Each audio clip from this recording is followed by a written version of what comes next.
to order. Today is Monday, March 7th. Members, we have 4 bills on the docket today. And first we have Senate File 3559. Senator Tomassoni is the chief author, but Senator Uyghur, as a co-author, has agreed to present the bill for us this afternoon. Senator Uyghur, welcome to the committee. I thought there was a rule that the first time you presented in the committee, you had to bring treats. We'll take care of that. This isn't finance, Senator Uyghur, not that. But welcome to the committee, Senator Uyghur. Thank you very much, Mr. Chair, committee members. It's an honor on behalf of our good friend, Senator Tomassoni, who's with us in spirit right now as the chief author, for me to co-author this amazing, inspiring bill. It also has tripartisan support. How many bills have that? I'd like to acknowledge also Senator Rarick, Senator Housley, and Senator Bach as additional co-authors. This bill provides $500,000 in a grant from DEED to Minnesota Diversified Industries, and representatives from MDI are here to tell you more about that company. It's headquartered in Minneapolis, and they also have locations in Cohasset, Grand Rapids, and Hibbing. What's so special about MDI is they provide opportunities, hope for many individuals with challenges of disabilities. And they provide state-of-the-art programming that provides a win-win for their employees as well as the employers that they work with. Products they make, plastic totes for a variety of industries throughout the continent. And it could be precision cutting of medical goods, production services, can be agricultural items. You'll learn more about that. But the bottom line, it provides opportunities, career opportunities for individuals with disabilities. And this grant, this investment is going to amplify their efforts throughout Minnesota. And for accountability, there'll be a report back to the legislature in January to show what they've learned and to further look at opportunities in the future. Mr. Chair, with that background, it's now an honor to go to my testifiers. And first, Christy Armbruster from the Office Services section. She's a specialist at MDI. Christy Thank you, Senator Uyghur. Welcome to the committee, Ms. Armbruster. Please state your name for the record and then feel free to begin whenever you're ready. My name is Christy Armbruster. Thank you for supporting MDI in the past. I started working at MDI in 1988 when I was 21 years old, where I started on the assembly floor. My work means a lot to me. I stayed at MDI because I feel comfortable working here. Working at MDI, I get the support I need to help me feel better. I am respected and I have friends. Sometimes I have very low self-esteem, but my new job and career skills has helped me be more confident. In career skills, I learned about accountability. I learned that when you make a mistake, you shouldn't blame I learned that when you make a mistake, you need to take responsibility and not blame someone else for the mistake. I have taken accountability for the mistakes that I have made. I also learn about communications and teamwork. I know that communication can be difficult during challenge conversations, and sometimes I need to pick up the phone instead of sending an email that someone might not understand. Lastly, I want to share what I learned about customer service, professionalism, and confidentiality. On November 7th of 2018, I was promoted to office service specialist. In my new job, I'm the first person that people see when they come in the building. It is important for me and for MDI that people see a person who is happy,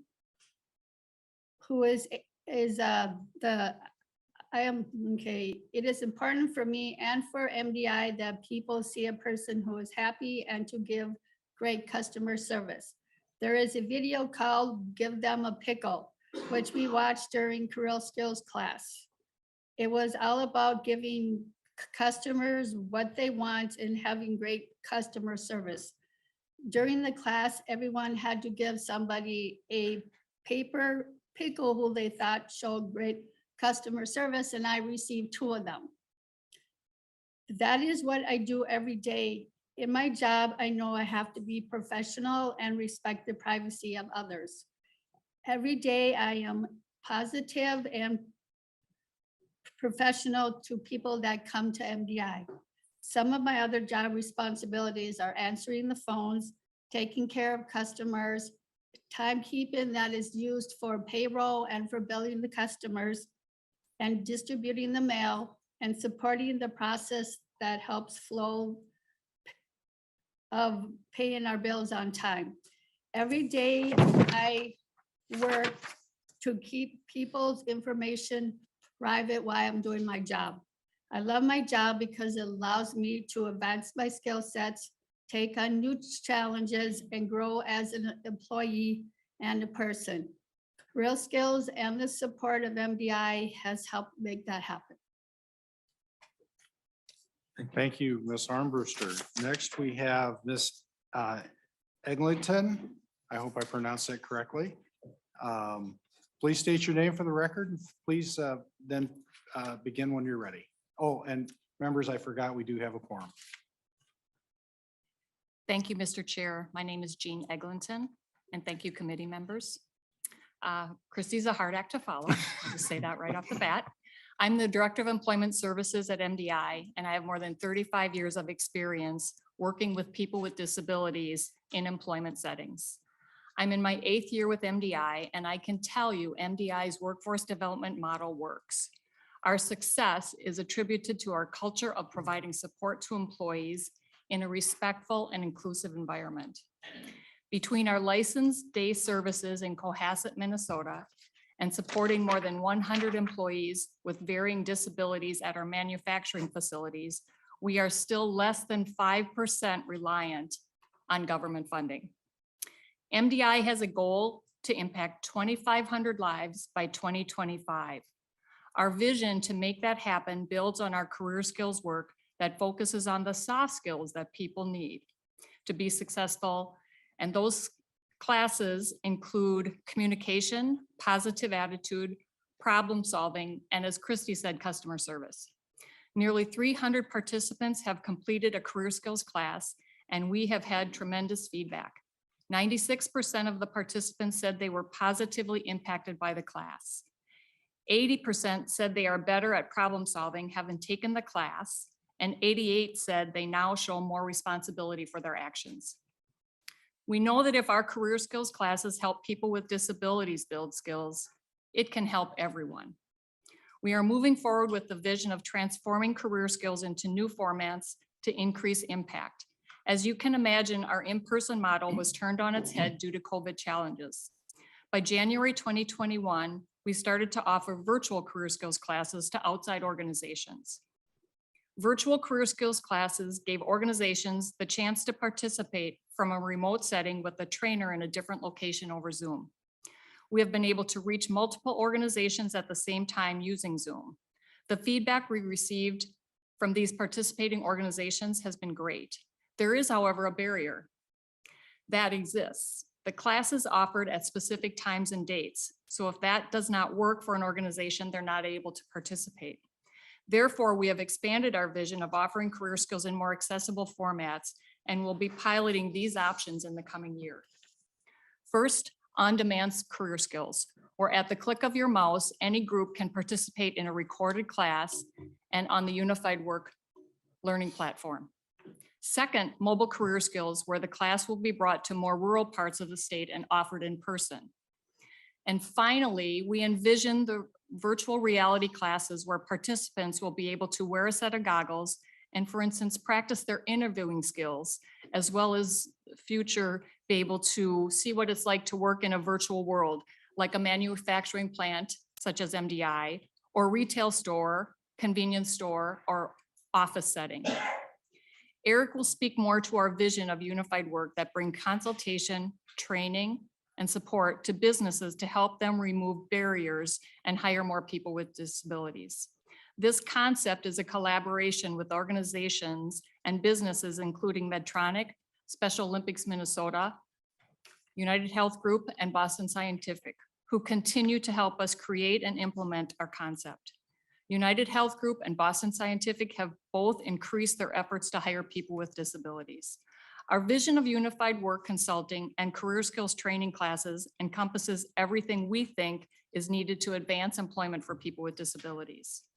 Thank you to the committee for your consideration and allowing MDI a bit of time to showcase our employees and our work. Thank you. Next, we have Mr. Black. Welcome to the committee. Please state your name for the record and feel free to begin when you're ready. Thank you, Mr. Chair. I'm Eric Black, the President and CEO of MBI. It's an honor to be here with you today. As my colleagues said, we're working on some phenomenal program that we think will enhance the state's ability to increase and bridge this workforce gap. As of today, there's roughly about 300,000 individuals within the state that have a disability but are within employment age. But less than 50% of those individuals are actually actively employed. The unemployment rate for people with disabilities is 3x those without. It's a clear gap that exists. They overcome certain barriers. First off barrier is training. The second one is around accommodations, transportation, and then workforce culture. So as we looked at how do we expand and impact those people with disabilities, we wanted to focus on programming that not only address barriers, but biases. There are many managers, businesses that have biases that comes to actually hiring people with disabilities. We wanted to face that and actually work with them hand in hand to allow them to have the coaching they need to interface with people with disabilities. So it's our honor to actually take our program that we've had for 60 years of actually operating our business and really bring it out to the state. There are underserved communities in greater Minnesota. So our mobile career skills is actually our program where we will actually go outstate and go to employers or people with disabilities and provide the training and development that they need to increase hiring of people with disabilities. We've already had good programming here in the metro area.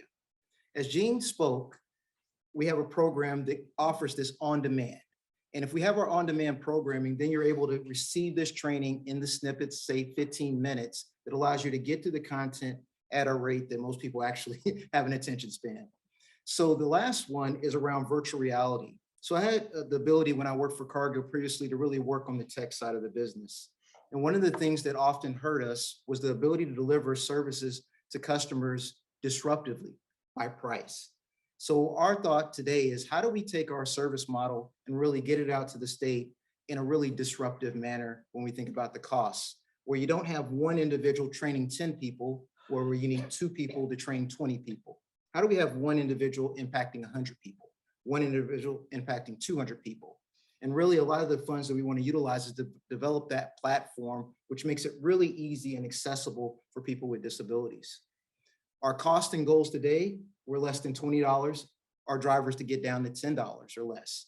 And at that type of service model, your outreach begins to get to a lot of people across the state without the barrier of income and or participation being a true hurdle. I'd like to demonstrate kind of a rough draft of one of our programs to you now. Hopefully Zoom works, screen sharing here. What you see in front of you is a virtual reality of our MDI facility in Cohasset. This video was developed by our team at MDI. And it is to focus on one of the barriers, which is we call workforce safety. There's a huge belief that people with disabilities are actually working are less safe than those without. We have over 200 people with disabilities working for us today. And our statistics say that's not it. It's actually people without disabilities are people who get injured. You're able to go through this model. And one of the things I'll show before I go through it is you're able to take what we would call virtual reality boxes or glasses, put your smartphone in them, and then you would go through this content. Here are glasses that are made by MDI for people with disabilities. The cost here is less than $20. You could buy virtual reality glasses on Amazon for around about $17, but they're, professional, good fitting. or you can get a Google box, which are cardboard boxes for around about $6. So as I go through this content, you can already see that most of the avenues for utilizing it are less than the $20 barrier. Over 80% of people with disability have access to a smartphone. This has increased drastically since 2013, and it'll approach over 90% by 2024. If you look at this, if you had the goggles on and you actually took a look toward this arrow, it would navigate you to another room. As you're looking around, you see spilt milk. If a person was to look at this, there's actually a pop-up. It would be narrated, but I don't want it to get feedback through where you talk through, and it talks about slips, trips, and falls here, giving statistics for the person. If anybody's taken safety training like I have, you sit in a room, you're looking at a video for 30 minutes, wondering. But if you're in a transitionary program and you haven't worked in a manufacturing environment, this could be very helpful in understanding what are some of the safety hazards that one might get involved with if they were in this environment. As Gene spoke about, this is a manufacturing environment. We could do the same thing for a big box store, where you talked about finding things throughout the aisles. You could visualize, do I need a screwdriver? You look up the screwdriver aisle, you actually go to it. And it's this type of technology that if we can continue to build upon, we think this is just the first sample of what you could really do in the training and development world for people with disabilities. Some of it's on safety. Some of it's actually how you might activate or utilize a fire extinguisher, creating fire safety. And we can integrate videos into this for self-help. So now you have people within transition that are able to see this. We're here mainly representing the population of people with disabilities. Everything we talked about today, though, however, is good for all individuals that could be in transition. People within are looking at workforce development. It could be people coming out of the criminal justice system who are looking at how do they transition back to jobs. So although we make it on purpose for people with disability, the platform could be opened up for a lot of underserved populations here in the city. So with that, I'd like to ask that you consider our bill for this one-time $500,000 appropriation to help us accelerate this, to have a broader impact in our communities, to reach out to employers and actually impact people with disabilities. With that, I'd like to say thank you and take any questions that you might have. Thank you. And before we get started, I had a chance to tour MDI a couple of weeks ago. Mr. Brewster, you were the first person I met. It was an awesome, you just set the right tone for the whole tour, and I really appreciated it. Do we have any questions for our testifiers? So Mr. Black, just real quick, we're looking at $500,000. Is that the total cost of the program, or is that, do you have some private money coming into it as well? Yeah, some of this will actually be, as MDI said, we make the majority of our monies through our operating business by making the totes that you see here in front of you today. These totes are made by MDI. We make totes for the U.S. Postal Service. So we actually will subsidize the majority cost here. Your dollars will go to accelerating this. Okay. And with those dollars, we can get through our programming a lot quicker, create more content, and be more impactful. So it's our partnership together that'll really make this happen. That said, when people see us putting dollars in, they see the state putting dollars in, it'll make it a lot easier to bring foundations and donors along board to be a part of this. Well, I know one of the chief concerns that I hear out there is having a hard time finding people to take jobs. And so getting folks ready, the skills they need to be in the workforce is really important for us as we come out of this pandemic recession. So I appreciate the work that you guys are doing. Thank you, Mr. Chair. Any other questions or comments for our testifiers? Okay, seeing none. Senator Uyghur, any closing thoughts? Thank you, Mr. Chair, and thank you to everybody at Minnesota Diversified Industries. You've heard from President Black, who came from cargo, came recruited from the private sector to continue the leadership of this great company, which with so much social responsibility and reaching out to individuals with disabilities, the partnerships they have with the business community. You heard Medtronic, Boston Scientific, United, the nonprofits. Go to the company's the website and look at the glowing testimonials. You heard from Christy and others that share their story. Business persons, look at the board of directors. This is a great partnership. They want to continue with their goal to provide hope, opportunity for more individuals with disabilities, and it's a win-win for them as well as employers. So it's a great investment, $500,000. It's going to yield much higher returns. I urge your support. Thank you. Thank you, Senator Uyghur. Senate File 3559 will be laid over for possible inclusion. Thank you all for coming today. We appreciate it. Next, we have Senator Dziedzic and Senate File 2505.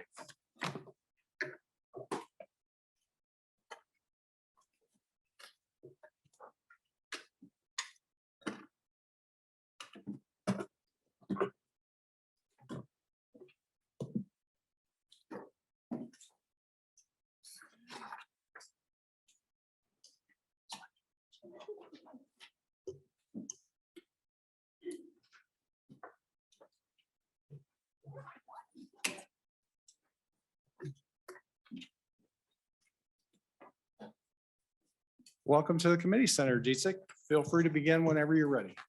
Thank you. Good afternoon, Mr. Chair and members. Thank you for hearing Senate File 2505. This is a bill to provide Accessibility, Inc. funding to train former incarcerated individuals. Accessibility, Inc. works to connect their clients with resources and give them the skills to successfully integrate into their community. They collaborate with educators, local businesses, and other service providers to help people become self-sufficient.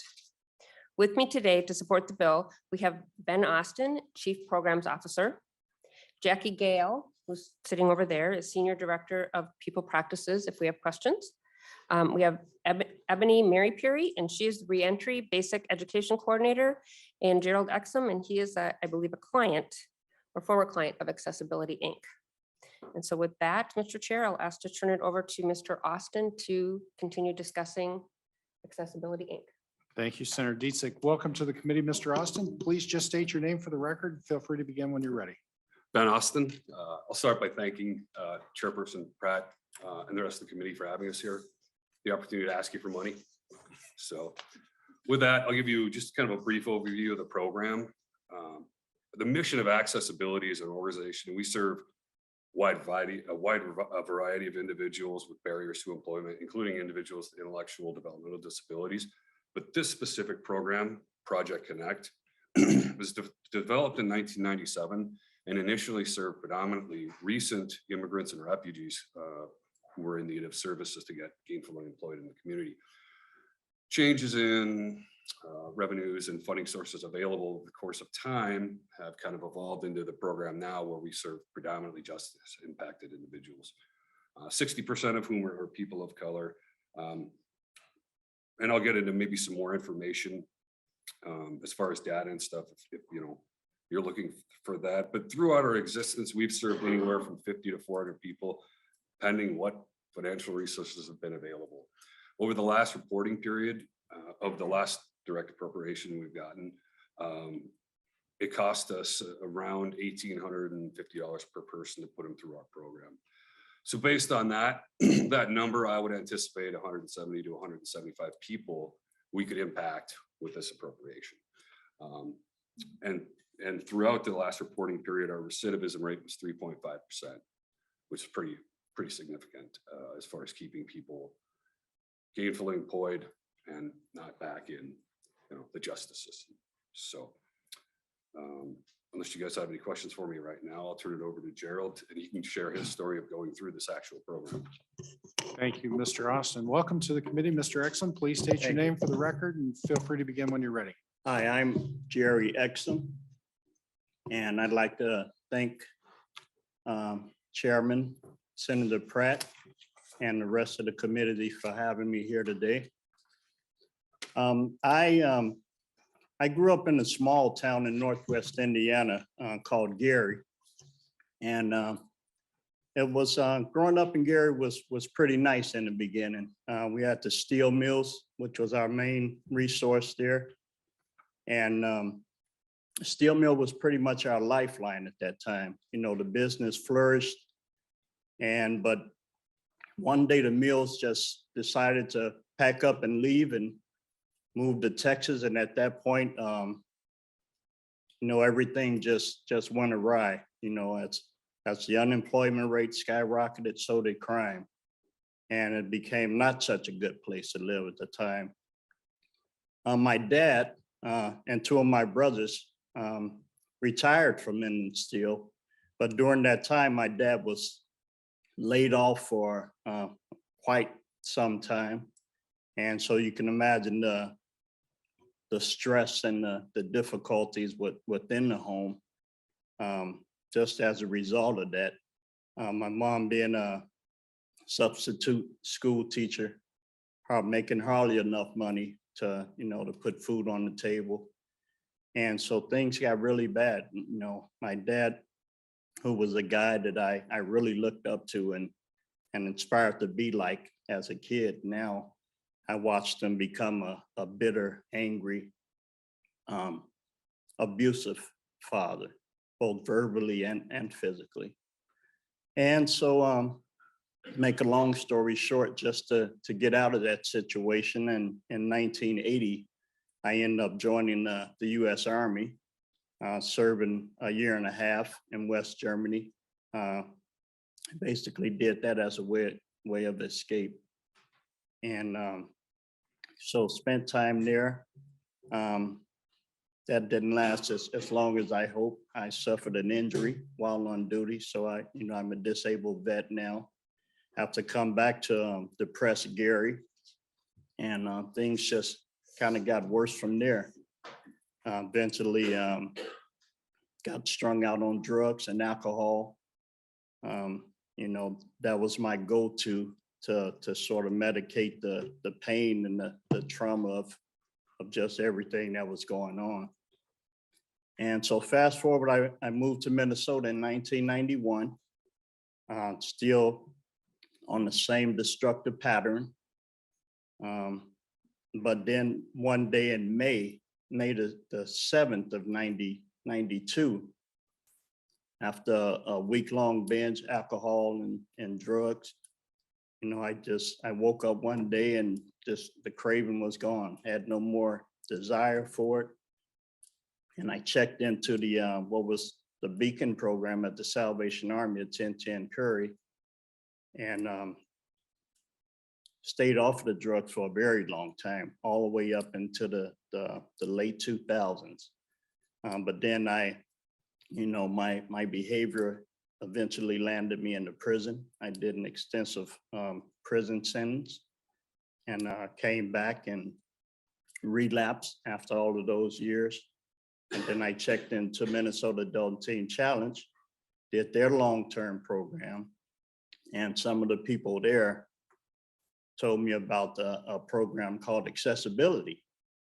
And so I got a call from a gentleman named Stan Hill and went in and went through the interview process and, did the testing, the OSHA testing. And that's where I met Ebony, who, kind of helped me, kind of walk me through the prep for the test and everything.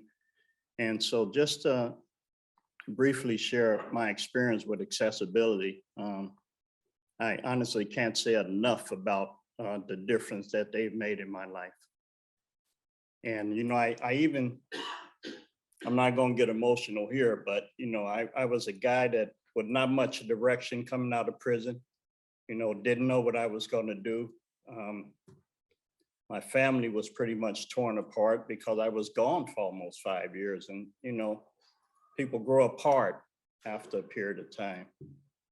So I went to accessibility, not knowing what to expect. But immediately when I walked in the door, it was, they treat you like family. And I think what struck me the most was just their hands-on approach. You go in and it wasn't like here's the test, study that, do this, and, let us know when you're done. No, it was, do you have any questions? You need some coffee, and just a really professional organization. And I'm internally grateful for them. And thank you, Mr. Chairman, for having me here today. Well, thank you, Mr. Exum, and thank you for your service. Yes, sir. Thank you. And thank you for sharing your story. It's a powerful story, and I think it shows a lot of strength and character that you've been able to bounce back a couple of times, and congratulations on your success now. Absolutely. And again, accessibility played an intricate part in that recovery, because it allowed me to have a plan coming out of adult and teen challenge that I wouldn't have otherwise had. And so again, I'm just grateful for that opportunity. Okay, sorry about that, Mr. Exum. It's We're okay. listening. We do like to have a little fun here in the Senate once in a while. Do we have any questions for our testifiers? Okay, well, seeing none, I've been out to Accessibility Inc. as well, and I know you guys are doing some really good work out there. Maybe you can talk about some of your success rates and what you've been able to accomplish over the last few years. Yeah, so as far as during the most recent reporting period, we served a total of 102 people, with 89 of them completing vocational non-credential training and then earned certificates. And most of those certificates are, OSHA, forklift certifications, all the different kinds of training that we put the individuals through. Enter deployment at exit was at 54 people at an average of $16.09 an hour during that time. So the 2021, our data there was better than 2020 when COVID first hit. Our numbers were pretty poor. Let's just put it that way. So, I mean, we couldn't even have people come in for trainings as a group. We had to do everything individualized for the most part. So, but in 2021, we had 85 total participants. The target was 60. Total exits to employment that year was 43. Our target was 39. The credentials obtained was 61 that year, a target of 60. Improving basic education was 61, the target of 60. Vocational skills improvement was 61 and the target of 60. So we exceeded the targets for the year 2021. And those are determined between kind of deed and us after an appropriation is approved. And we have to kind of come together and meet with them and come up with an exact plan and targets and things like that. So yeah, over the course of the last year and this year have been much better. So. Okay, any other questions? Senator Putnam. Thank you, Mr. Chair. And I want to add to the chair's thanks to Mr. Exum for being here and telling your story. Thank you, sir. I appreciate you having me. I'm really grateful to have a chance to actually hear your experience and get a chance to meet you. So thanks for being here. Yes, sir. I did have a question for Mr. Austin, if I may, please. Mhm. Can you talk a little bit about the sort of geographic scope of the work that you do? Are you primarily or exclusively within the cities, or are there opportunities for you to work outside the cities as well? And in that context too, in addition, like the sort of businesses that you work with and where you place people? Mhm. And I can, are you finished? Yeah, I yeah, want to cut you off. totally. Okay. Yeah, no, cut me off too. That's good. That's all right. Yeah, too. no, I'm sorry. We do service almost exclusively the metro area. We do placements all over St. Paul, Minneapolis, and the surrounding communities. And Stan, who Gerald had referenced, Stan Hill is one of our employees, and he predominantly does community outreach with businesses to find job opportunities and those things. He's unfortunately not able to be here. We would have liked him to, but I think Ebony can speak more to what he does and that part of it as far as the businesses in the community. Right quick before then, that isn't to say that we can't expand and kind of get further out and to impact people that, because that's always a concern is, in the cities, there's resources and more available than, in the outlying regions. So there's something we could, consider in the future. So. Thank you, Mr. Chair, and thank you, Mr. Austin. I want to be clear that why I asked is I want you to ask for twice as much money and move out to St. Cloud. Okay. That's why. I asked. I mean, hey, if we can get the funding, we'll look at anything. I'm not lying. So. Senator Johnson Stewart. Thank you, Mr. Chair. I have two questions. So first to Mr. Austin, your recidivism rate is very low. Can you explain some of the best practices you use to continue with that low rate?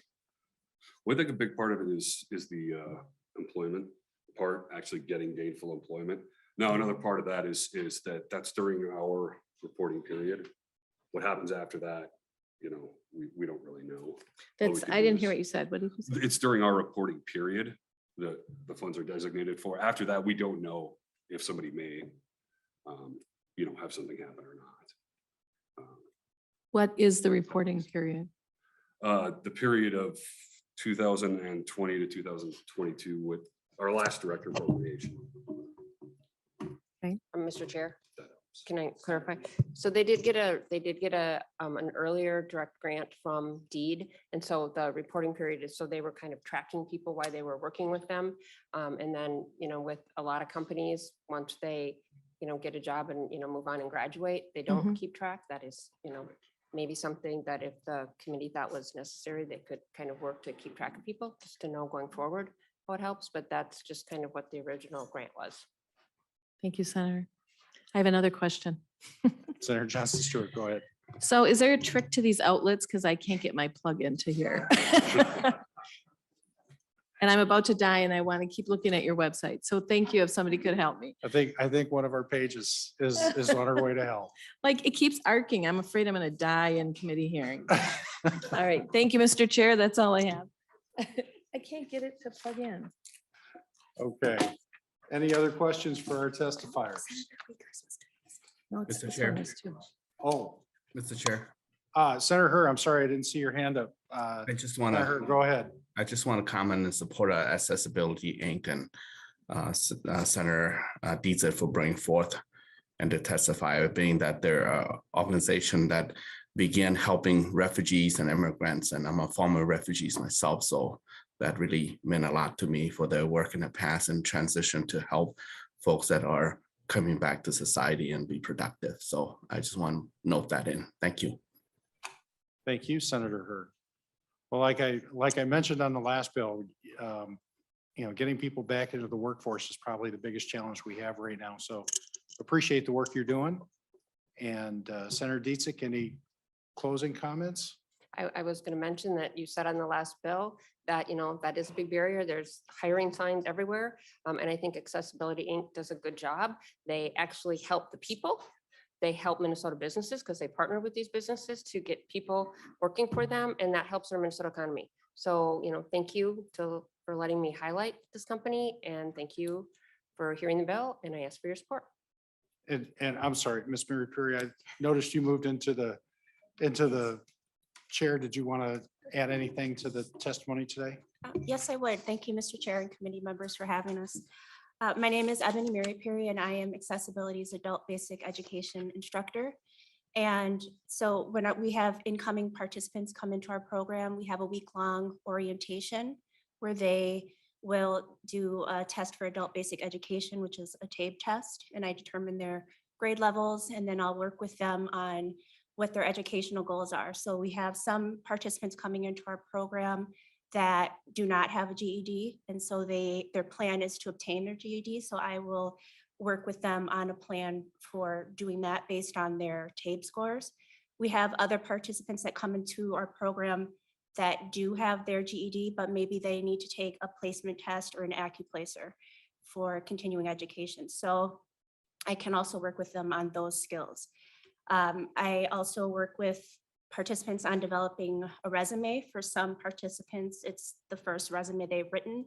Other participants are bringing the resumes in, and we are updating it and adding their new skills and certifications that they're earning through our program. Another thing that we do is, as Gerald mentioned, we provide OSHA training. So they will go through OSHA 10 during that first week of orientation. So I'm also there with them to help with the end of module quizzes and the final test. So typically when our participants leave orientation, they've written a resume, they've obtained their OSHA 10 certification. most of our participants will also go through forklift certification, scissor lift certification.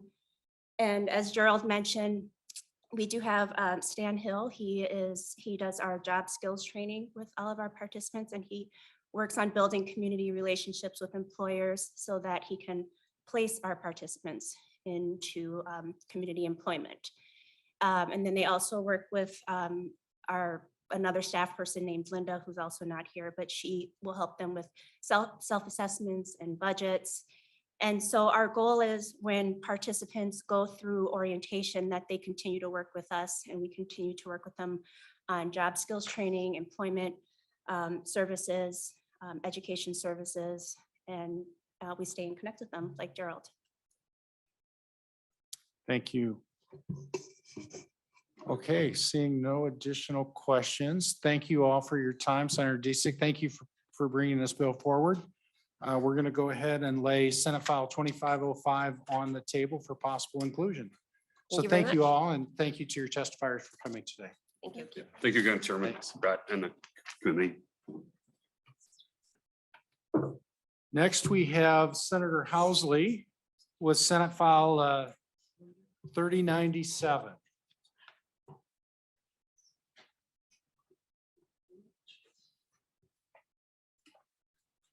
Oh, wait, somebody's phone's here.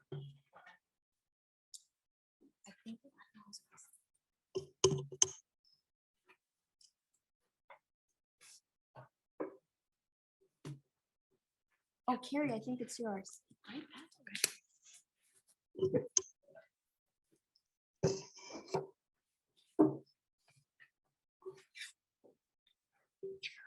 Okay. Sarah Housley, please feel free to begin whenever you're ready. Thank you, Mr. Chair. Senate File 3097 is in front of you. I'd like to thank my co-authors, Senator Champion, Senator Herr, and Senator Mark Johnson. Senator Champion has been working on the Neighborhood Development Center almost as long as I have. NDC's mission is to empower entrepreneurs and community partners to transform their low-income neighborhood economies from within. NDC's vision believes concentrated poverty needs concentrated opportunity. NDC helps people open businesses by addressing economic disparities and inequities for low-income individuals and families, primarily Black, Indigenous, and people of color in disinvested neighborhoods. The Neighborhood Development Center has a 29 track record in connecting low-income and minority entrepreneurs to the opportunities needed for success. Today, there are 437 businesses operating in the metropolitan area, employing 3,250 people. NDC manages 5 small business incubators in Minneapolis and St. Paul, which are home to 129 businesses. And Senator Pratt, many of us on this committee have toured them, and it's super exciting. We're going to hear from some of those folks coming up. These incubators provide entrepreneurs with permanently affordable commercial space, plus access to NDC's business services along key commercial corridors. These incubators help them to start and grow their businesses through training, lending, and tech assistance. I won't go into any more details because there's a lot more and we have some testifiers, but the bill is requesting $9.5 million in fiscal year 2023, and that's broken down. You can see it in your packet, in your sheet there. And I'd like to introduce NDC President Renee Dossman and NDC founder and CEO Mike Tamale to testify, and they will introduce you to an entrepreneur who we visited before. Thank you, Mr. Chair. Thank you, Senator Housley. Any preference on who goes first? I'm going to go first. That's All right, welcome back to the committee, Ms. Dossman. Please state your name for the record and feel free to begin when you're ready. Thank you. Thank you, Chairman Pratt. Renee Dossman. Thank you to the committee, President of the Neighborhood Development Center. I wanted to start out in gratitude. Oh, sorry, I need to be on camera. Yes. As if I'm not used to it by now. I just wanted to start off with gratitude for all of you, for your support of NDC, for coming out to visit our new space. We would encourage anybody that's interested to come and visit us. We're right on the corner of University and Dale, and that is our most recent incubator. It will have a coffee shop on the bottom from an entrepreneur that's going to do youth entrepreneurship as well as being an entrepreneur self. She's going to be teaching Black youth how to become entrepreneurs. And then we have another business that's going to be in that same space. Her name is Joyce Sanders, and she has Urban 29, and her business was burned down during the uprising. And so she's going to be in our space as well. But we would encourage anybody to come and visit. And we just want to thank you, to be honest with you, for your support of NDC. We're trying to do some things to move the needle in a different way. And Mike's going to give you a little bit more detail about that, the makings of the bill, and why we're asking, as that gentleman mentioned earlier, why we're asking for money. But I'll just highlight a little bit more about what Senator Housley mentioned about NDC. So it starts off with training and really getting the entrepreneur set up to be able to have a business plan and to be able to do business, right? Because if you think about NDC, we've contributed over $10 million in the businesses have in state income taxes and created over 3,000 jobs. So in order to do that, you need to have a sound business plan.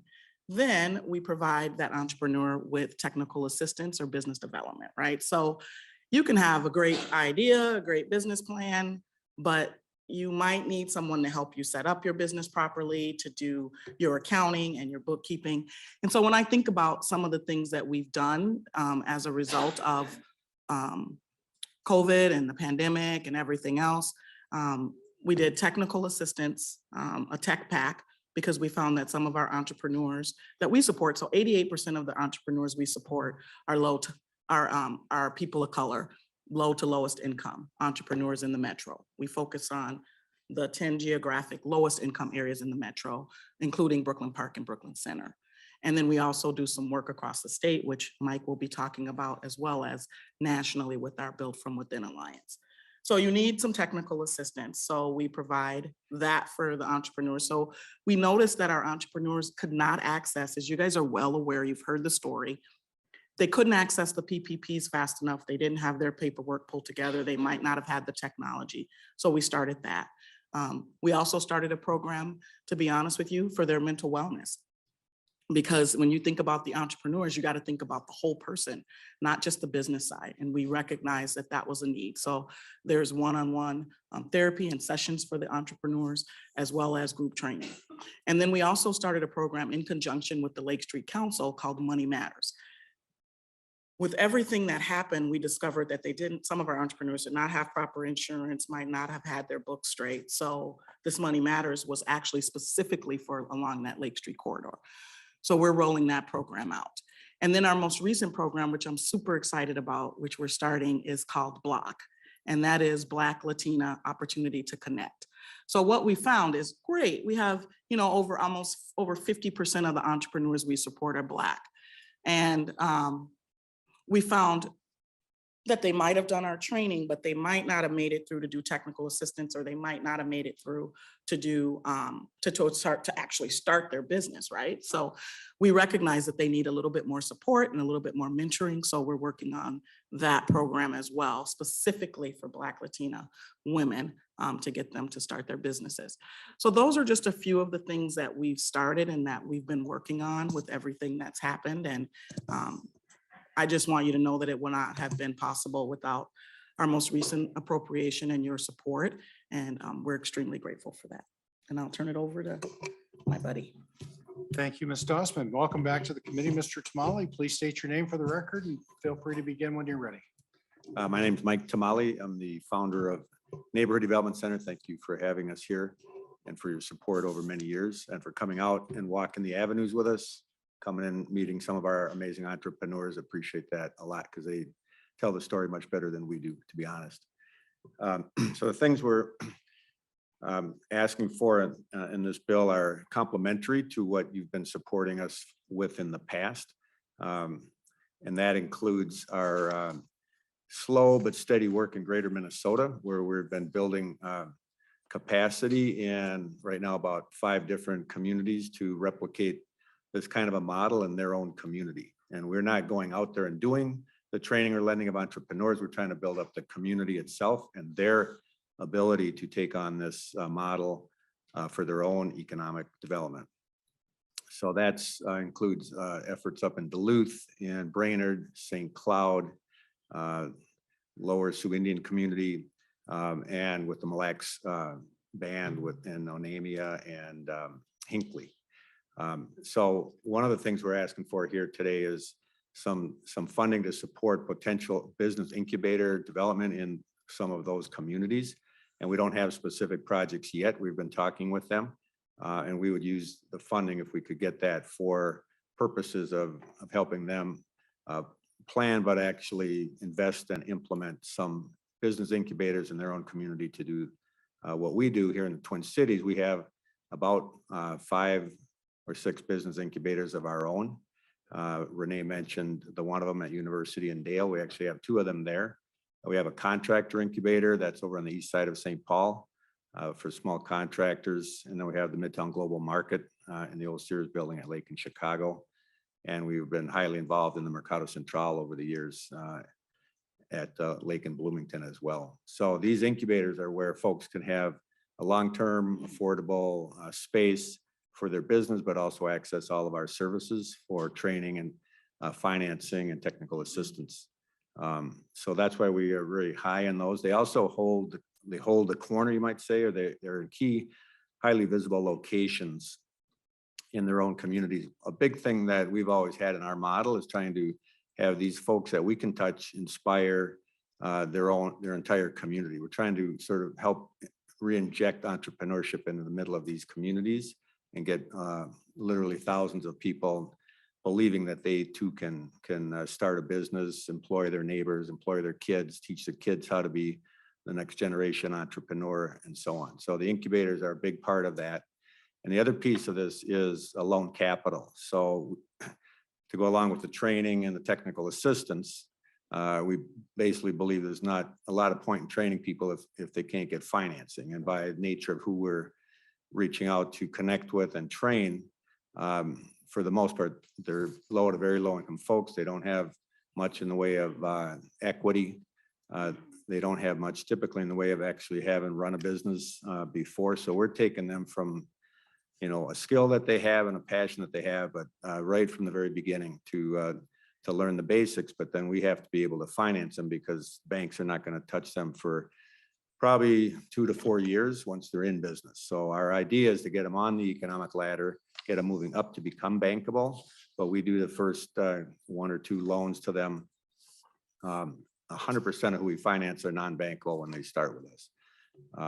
But the bulk of them end up being bankable over time. Our default rate historically is down around 2%. In 2020, we were just under 5%, and that was the year of the pandemic, and that didn't help anybody, obviously. And we don't know our default rate for last year, but we think it's probably a little lower than that, actually. So these are real loans, these are real businesses, but the reason that they succeed is, number one, their own passion and their own abilities, but number 2, they get help from us every step of the way.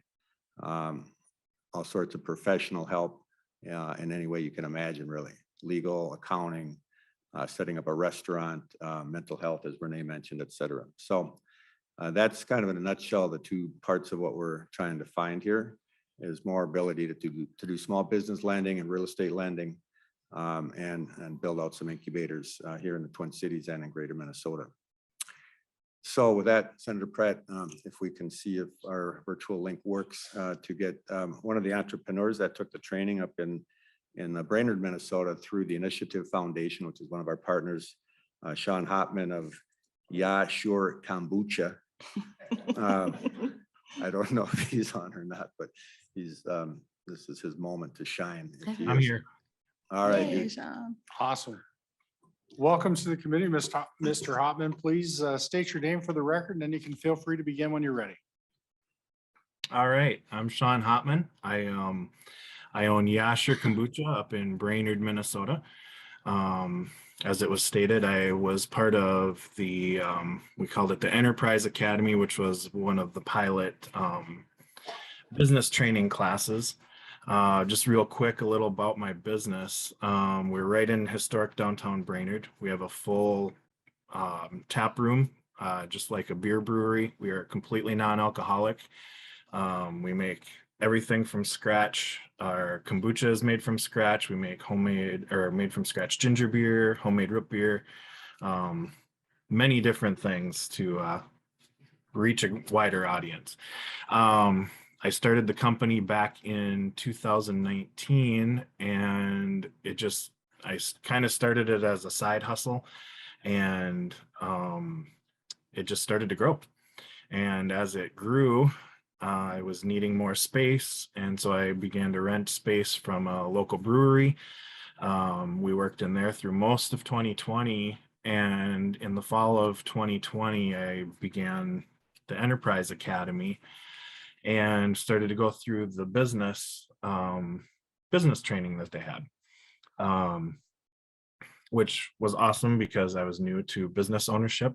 And so through the process of that, I was able to secure a loan to purchase my own building, and we bought the building downtown, opened the tap room, expanded our brewery. The business class for me was incredible because it took everything from idea to brick and mortar and showed us the whole process of everything that I needed to do. Also helped out in securing that bank loan so that we could purchase our building. Upon graduating from that, we also were able to get a loan through the Initiative Foundation to purchase some more equipment to up our production, since our production was taking off more and more. So we got through all of that, and then got open. And the really cool thing about all of it is it doesn't just stop there. It doesn't stop once we open our business. We have had alumni meetings where, everything from, there was a meeting just to go through how to use QuickBooks and how to weigh out, do I buy the online version? Do I buy the hard copy version? Just all these great little things I've had. Anytime I've had questions, they've been available to help me through the process of running this business, and which has been a huge, awesome part of our success, because I have lots of questions when it comes to business. So having that resource has just been amazing. Do we have any questions for our testifiers?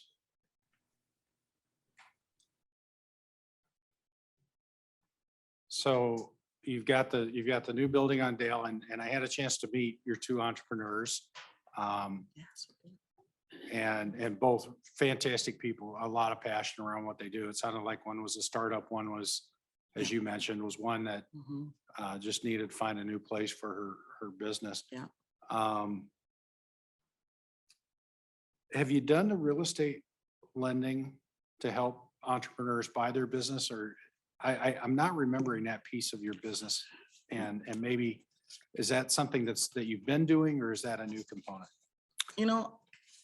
Since I've been there, it's starting, right? Because what we're hearing from the entrepreneurs is that that's a trend for them. That's something that they want. And we've just recently did a deal for that, for the real estate in partnership with an MMCDC to help to provide funds for us to do some real estate lending. But it's, we know that there's funds that are coming down for this, but there's not enough to hit and to focus on the entrepreneurs that we support. We could go into the details of all of that, but in general, we know that there's a need, and we're going to need a little bit of help using some of these funds to help with the technical assistance for those, because it is something, to your point, that we're getting used to and doing. But because we've done real estate on our side and development, we've been helping, but we know that there's more entrepreneurs that have this need. We have a pipeline, a list of entrepreneurs that are waiting to get some assistance. And Senator Pratt, the way it's likely to work in most cases is that we'd be part of a loan package that we would help put together, and we'd subordinate typically to maybe a bank in the first position and bring in, maybe $250,000, 300,000, something in that size. So that can then leverage bank financing, maybe other programs, but typically it's going to be a bank in first position. Thank you. Senator Eric. Thank you, Mr. Chair. And with your incubator locations, and as people come in and set up their business, do you have a timeline that they're allowed to be there? Or are there somewhere once they're established there that they kind of need to remain? How does that work with different types of businesses using the incubators? That's a great question. And I know that term incubator can kind of throw people off because now people are using accelerator and all kinds of things. But for us, like if you take the Midtown Global Market, which is our largest incubator that we've had for 15 years, there's people that have been in that market in that incubator for 15 years. So we kind of go with we kind of meet the entrepreneur where they are. And if you think about like the business Los Campos that's in that, they've went from that spot to open up like 7 other restaurants. So what we find is a lot of the times is that they might open up another location. So there's a gentleman in there that owns Andy's Garage. He was in there and now he has another location in Uptown. And so that's typically what we see in our incubators. And Mr. Chair, to add to what she just said, the previous testifier for Senator Dziedzic's bill, Jerry Exum, over there, he also went through this training class too. And so he's going to open his coffee shop. And then of course, Renee, he's going to open a bunch more, right? There you go. That's the plan. Thought I'd add that. It's Jerry's day. Any other questions for our testifiers? Okay. We'll Mr. seeing Chair. none. Oh, sorry, Senator Hur. I missed Yes, you. that's okay. That's okay. I just want to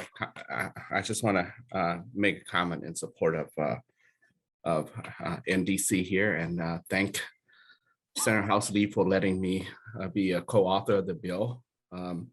I have seen many progress that has been led by NDC and at some point was critical about their service as well, and that's how we go. That's how we progress together, is an ebb and flow, and so I know that I'm not gonna make a statement in terms of pat myself in the back, but 2 years ago when we're struggling with the COVID-19 impacting our community, small business, micro business, and we had discussion in here where I proposed small funding for the culture mall and was a little faced some struggling in getting through, but it's because NDC that have the understanding of that and of that venue and how many vendors were left out, especially those who are have less than one employees. And I'm glad that we have they came out to testify in support of my initiative. So it's only fair for me to also lend a hand when they needed to. And it's more critical during this time as we coming back, recovering from the down economy. Our retail is still struggling, and we really need NDC to help connect people like they always have. In my district, Ping Avenue is still struggling, and I know Mr. Tamale know how to work with business along those along our Main Street corridors, and I'm in full support of that. They will make good use of the funding that we appropriate here. So again, thank you, Senator Housley, and also Mr. Mike Tamale and Ms. Dossman for coming to testify. Thank you, Senator Hurd. Before we go to Senator Housley for last comments, I just wanted to go back to Mr. Hopman. So you're in your 3rd year of your business. How's it going? How does the growth curve look?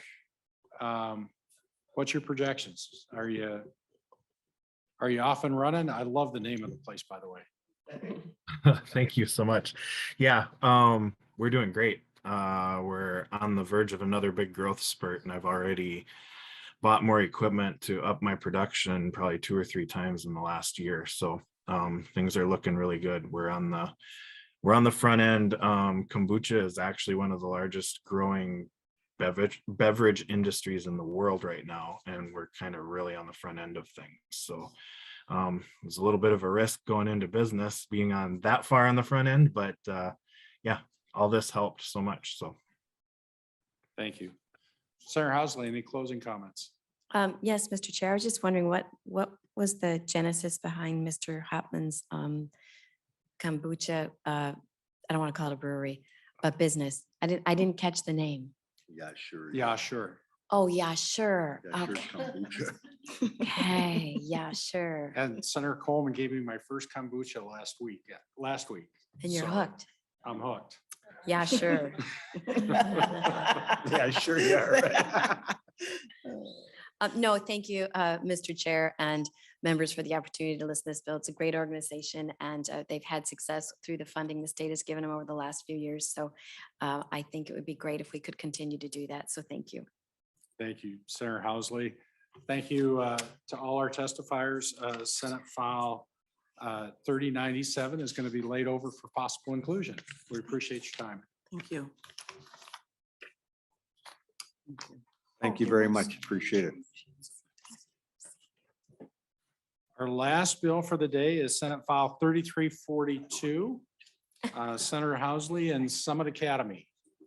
Thank you, Mr. Chair. Before you is Senate File 3342, and thanks for the opportunity to listen to this one too. This bill would continue to expand the incredible work being done by Summit Academy OIC. Summit Academy is a leader in workforce development in the Twin Cities. Here they come. Here comes my peeps. Come on in. Sit down. Summit Academy is a leader in workforce development in the Twin Cities, training and educating adults each year with marketable skills in healthcare, building trades, and construction and IT, along with a 10-week GED program. Summit Academy students attend without paying any out-of-pocket tuition or student loans. Students participate in a 20-week training program that prepares them for the workforce. Summit Academy is again taking action and leadership in the moment by launching a virtual network to bring their employment, placement, and STEM programs to all Minnesotans through an in-person and virtual statewide network. With that, I'd like to introduce Louis King, CEO and President of OIC America, and Leroy West, President of Summit Academy. In addition, we have some testimony after that, Mr. Chair. Thank you, Senator Housley. Welcome back to the committee, Mr. King. Please state your name for the record and feel free to begin when you're ready. Thank you, Chairman Pratt, members of the committee, and thank you, Senator Housley. By the way, she's my senator. I live in Washington County and proud to be here. I am still the CEO of Summit for the time being, and Leroy's like Tamale, who is my mentor. It's really good to see him and hero after all these years. This is really good to, number one, see all of you and to hear us discussing this important matter of putting Minnesotans to work. And we're interested in St. Cloud, frankly. Our virtual network is all about finding forgotten people and sometimes forgotten places. We no longer have any people to throw away in the United States of America. We no longer have a labor surplus. We have a labor shortage. And as the father of 3 daughters, one who's in college now and 2 are out, and my middle daughter couldn't even buy a house because of the debt. And it's just stifling some of the young kids out there.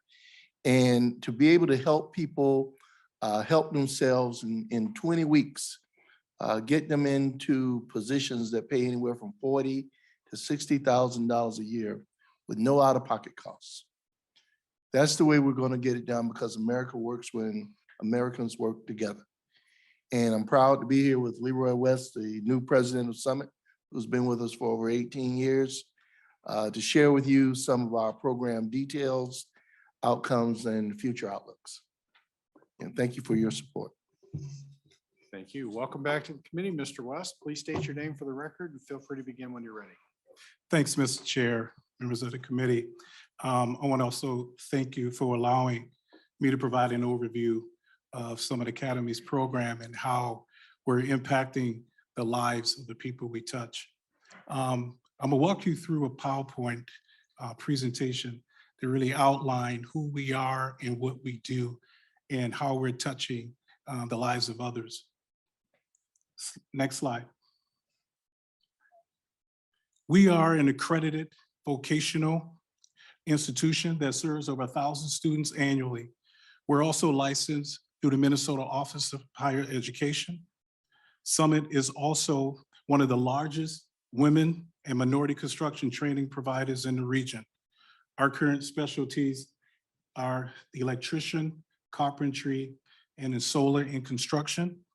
In addition, we train in healthcare and our newly launched IT program that focuses on cybersecurity, application development, and service desk. The building you see on this slide is our campus in North Minneapolis on Plymouth and Penn. We have over 17,000 square feet of training space where we house our IT. And as you can see, the number of employers that are listed on there, we engage them early because they're very critical to the success of our training program. Next slide. Slide 2 shows the matriculation model, or as we call it, the path to the middle class. A student enters our education and training phase that is 20 weeks in length, and they're gaining the skills that they need for employment. We have a student support fund that helps students overcome barriers to completing the program. And also during our weeks 18 to 20, students participate in on-the-job training where many of them find employment.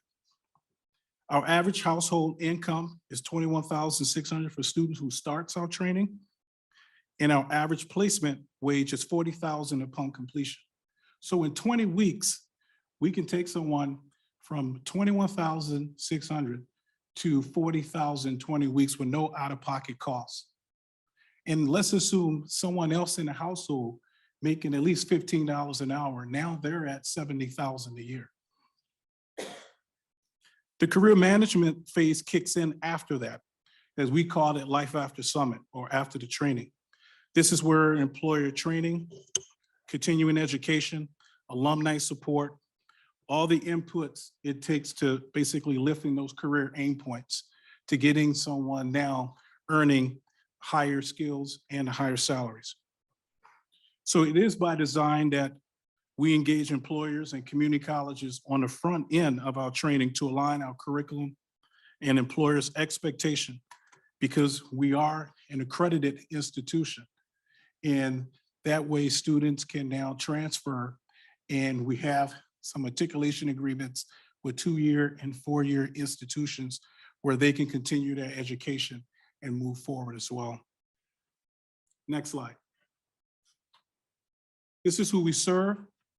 Our demographics, we have about 78% of students of color, where 49% are Black, and 57% comes from Hennepin County and 23% from Ramsey County. Next slide. Our employment outcomes by program. As you see the construction, we have our construction placements are 118 year to date with an average wage of $20.86 an hour, and 99% are placed in the field in which they were trained. We have 79 IT graduates year to date with an average placement of $20.52. And we have a growing, if you look at our IT program, we have 79 students that were placed. We started back in fiscal year 19 with 1 program. We're now offering 3 programs, which includes our cybersecurity program and our application development. And that program is growing to rival the construction program. So we're seeing that growth, and their placement is growing considerably. We also have our healthcare placements year to date 44.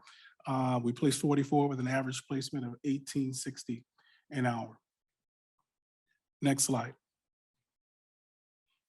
We have a plan to grow our enrollment to 2,000 students annually and completing 1,340, but we're also looking at putting 932 people to work. That's about 70% of the people who complete our program.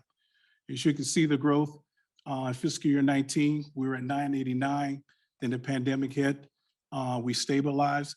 We basically constrict our growth.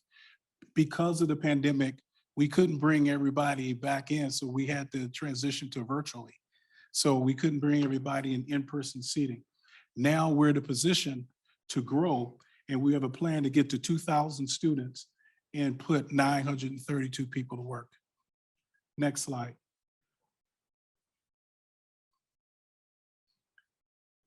One of our plans to grow is our growth strategy to 2,000 is where we plan to connect our low-income communities and our in-demand, high-wage IT occupations. This is a virtual academy where we will be reaching out to communities of color, metro-wide, connecting them and bringing programs to them. In the past, there were students who were living east side St. Paul, and they have to take 3 buses in order to get to Summit, okay? We can eliminate that. We can come to you. We can bring program to you and bring the training to you. We can connect with the local communities as well and different community partners where they have inroads and access to a lot of the students that we can't touch. But now through them, we can touch many more. And that's the intent, and that's how we will get there. Next slide. So not only locally, but we're also looking at statewide as well. So we also have a plan to not only reach metro-wide, but also statewide, so we can have that same concept. We can come to you and be able to train in high-tech and high-demand areas. So we're working with places like Bemidji, and we can continue to, work in different places as well. However, but can you imagine right now, we're working with Bemidji, be able to launch a cybersecurity training and train them in 20 weeks, and they can be employed by somebody here in the Twin Cities and work remotely. That's our new plan. Next slide. We have our student success. We have a lot of students that come from all walks of life, and people come to us with the desire to work and the desire to change their lives. And what they're interested in is taking care of themselves and their families. And we have many stories, and here is 3. We will have someone to share a testimonial next coming up. But this is who we are, and this is what we do. And we have many stories like the 3 that you are seeing on the slide here. Next slide. So in closing, Summit has had a great partnership with the state, and we're asking you to continue that investment. Our plan is to enroll the 2,000 students and place over 900 graduates in jobs annually, which is a great return on their investment. We have a proven training model, and we've demonstrated the success. So that concludes my presentation. Unless the committee has any questions. Thank you, Mr. West. Senator Johnson Stewart. Thank you, Mr. Chair, and thank you to our testifiers. It's good to see you again. I have 2 questions. When I was teaching at Dunwoody, Summit was affiliated with Dunwoody. Is Summit still affiliated with Dunwoody? No, Summit is not affiliated with Dunwoody. In the past, what we've done, we had a relationship we had a partnership with them to train in plumbing.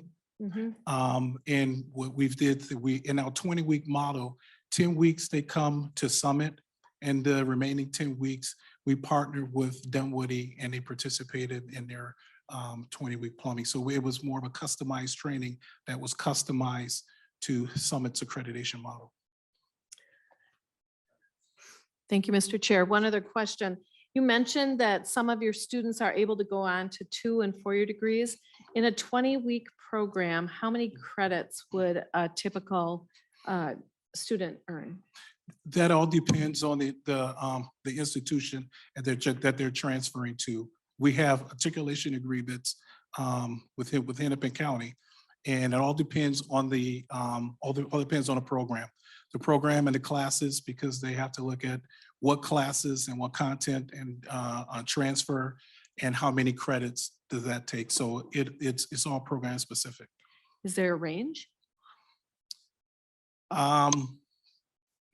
Well, in our model, in our program, a student will come away with 30 credit hours. So it could range 5 to 10. Again, this all depends. There are certain classes that just transfer and some of them don't.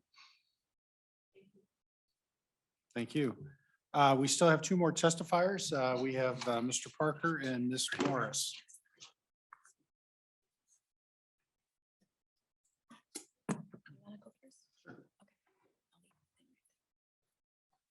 Welcome to the committee. Mr. Parker, I have you up first, so please state your name for the record and feel free to begin when you're ready. Thank you, Mr. Chair, and members of the committee. I'm Bill Parker. I'm on the board of Summit Academy. I've been on the board for 6 years. I'm retired. I retired 3 years ago after 34 years at US Bank in Minneapolis. I think you're all aware, I've talked about the tight labor market, the workforce shortage, but part of that shortage is matching up skills with the jobs available. Leroy talked about the new information technology and cybersecurity programs. I think those are especially notable because they require specific training that we've worked very closely with corporations in the Twin Cities, specifically as an example, Atomic Data and US Bank, to help design those programs. So in the US Bank case, after the students successfully completed those programs, US Bank hired 6 of the IT people in entry-level IT programs, and they paid $65,000 a year for those 6 positions. So that was pretty remarkable. So we continue to look to expand this type of activity with the other corporations in the Twin Cities, and we've certainly gotten a lot of interest in that. So I want to thank you for the past support that you've given us and look forward to a continued partnership with the state. Thank you. Thank you, Mr. Parker. Welcome to the committee, Ms. Morris. Please state your name for the record and feel free to begin when you're ready. Yeah, my name is Angel. Just a quick background on me. I'm actually from Iowa. I was in foster care, kind of bounced around quite a bit. When I was about 17, you know, they said, hey, you should probably go to college. So I did, and I just didn't do well. I wasn't prepared at all. It was it was interesting, to say the least. So I took a few years off and just worked. I got really invested in landscaping. I was a foreman for quite a few years, about 4.5 years. So kind of got used to that, but it wasn't really what I wanted. And I have family that lives up here. My adopted family lives up here. So I moved up here to, you know, kind of be closer to them. And I came across Summit, and I mean, at first I thought it was just schooling, you know, I was like, you know, free school, whatever, that's awesome. But, you know, going it through the program and graduating and completing it, it was more than school. One thing that's always stuck with me, one of the professors would always say to me every day, confidence, young lady. And, you know, that's something that they're not going to teach you in school. It doesn't matter what school you go to. No one's going to teach you confidence, you know, so, and I tell myself that all the time. But I ended up going through the IT program, and I got a job in IT. I'm continuing my education now, but I have that under my belt on my resume. So that's awesome. And now I can just focus on my studies. So I'm really excited. Summit has impacted my life in more than just an educational way. So yeah. Thank you. Do we have any questions for our testifiers? So Ms. Morris, it says here you're at Atomic Data. When did you start the program? When did you graduate? I started in 2020, and I graduated, well, 2021, COVID was weird, right? But yeah, so I went through that and then I started working, I think it was just 2 months after that, pretty much right away. And I just recently decided to focus completely on my studies rather because I was in school full time. Well, I'm currently still in school full time, actually at Hennepin Tech, and Summit has helped me try to get we're still working on getting my credits transferred over smoothly because like they said, some come over and some don't, but we're definitely doing our best. But yeah, sorry, I kind of went in circles there, but Well, I had to transfer when I was younger, so I know what that feels like. oh yeah, it's fun. But Mr. Parker, you touched on something I think has always kind of impressed me about Summit is it's not just about helping people get a job, it's about helping people find a career. Definitely, that's what we like to say, that it is about a career. And I think that's especially true for, well, it was historically true for the construction industry, but now, of course, many of the newer jobs are in the IT field. And so it's been great to work on these new programs and we're getting a lot of interest in them. So, yeah, and it's a career, a good career. Any other questions for any of our testifiers? Okay. We'll see none. Senator Housley, any closing comments? Yes, thank you, Mr. Chair, again for the opportunity to hear this bill. Angel, you got confidence. Right? Wow, amazing. The Summit Academy has received 3 investments over the last 4 years. To date, they've gotten 5.85 million and been very successful and responsible in handling it and hearing the stories. I'm surprised Jerry didn't go through there. But hearing the great stories and the work that they do, I think it's another worthy investment from the state. I would like to thank, again, my co-authors, Senator Dziedzic and Senator Champion, for co-sponsoring it with me because we like this organization. So thank you. Thank you, Senator Housley. Senate File 3342 will be laid on the table for possible inclusion. Thank you all for coming today. Thank you. Members, that includes our business for today. We do have a meeting scheduled for Wednesday, March 9th. So if there's nothing else to come before the committee, we'll stand adjourned until then. Thank you.